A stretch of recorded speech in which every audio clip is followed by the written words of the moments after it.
Guys, andito ako sa Ayala Bridge sa Manila. Ayan.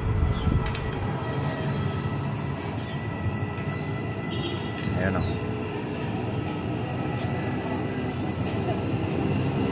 Doon sa bandaron papuntang Mindula o kaya Malacanang. Ayan guys. Ganda ng bridge oh. Puro bakal. Ito naman papuntang Malati. Ayan. Ay mapapansin nyo yung SM Manila sa likod ng Santras na yan, Solana.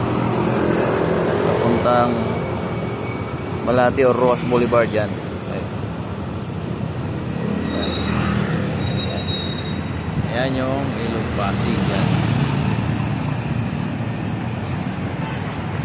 Ganda ng tulay, puro bakal. Siyempre simento yung pagdadaanan. Dinadaanan sa sakyan. Yun lang.